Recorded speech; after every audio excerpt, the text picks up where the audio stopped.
kabajamtoota daawwattoota keenya mata duree walaloon yaa shane jedhu qabadhee dhiyaadheen jira. Ayyaatan akka hordoftan dhaamsa keenyadha.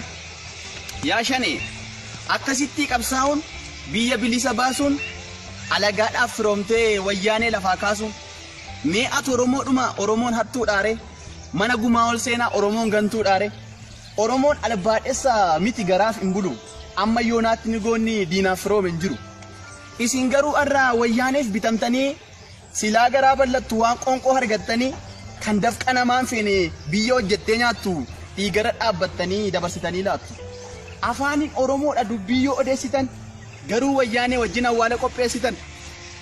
Baay'ee fakkeessitanii Oromiyaa koo jechaa iyyadattu adaraasa gaafa hirreecha. Maaluma isaa waccitu bukoomee qabaattanii dhiiga qeerroo Oromoo akka saree nyaattanii Oromoon bilisoomsuun daa'ima qalaniiti. Biyya hannaan duroomte maqalee dhaqaniiti. Isinin naqamiti warratti galtan malee dhoksaan miidhamuu Oromoo amma reefuu nuu gale. Afaan keessan kan keenya seerlumni wal qixxaatee yoo Oromoo ko jettan dhugaa nutti fakkaate nuuf qabsaa'an hojjennee sagalee siniif taane ergamni sin baataniif gaafa saddanuu hin baane. Nufaan osoo nyaattanii qeerroon meeqa dhabamee barataa hiyyeessaatu agabuu awwaalame rasaasuma keessaniin dubartiin ulfaa duute yookaan Oromoo roobuu dhiigni kan keessan guute. Oromeeffa dubbachuun Oromoo sin fakkeessee dhiigni keessan baramee dhugaarraa sin fageesse.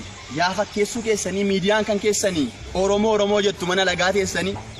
Yaa shanii haadha garaa yaa ishee fakkeessitu yaada keessi reeffadhu sobni sin milkeessitu. Akka Oromoon taane erga biyyi si bare keessee buddeena nyaatiin ofuma ajjeesi malee. Utuu Oromoo taatee mucaan haadha hataare silaa farda wayyaanee arree Gibxii taataare. Oromiyaa koo jettee amma awwaara kaastu Oromoon haxxee ta'uu qiinxaltee addan baastu. Kaleessa si wajjiniin gootni baay'een hiriiree dhiiga caalu hundeessaa kan dhuge si mitiire. Jara keessan miti kan ajjeese eebbisaa isinis faana turtan gar tokko nu leellisa.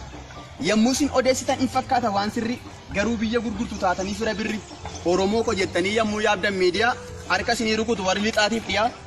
Lafee agarii tulluun gamoo hundeeffattanii foonsaa wayyaanee wajjin kukkuttanii nyaattanii dhiiga jaaluu hundeessaa harkatti niqattanii kan eebbisaa addunyaa qalattanii nyaattanii. Atamma Oromoodhaa shan sin bulchiin maleessa hattuu haqa geetutu Itoophiyaa geggeessa. Dhiiga daa'ima hiyyeessaa ormaa wajjin soorattee keessoo jiikee sareedha irraan hoolaa fakkaatte.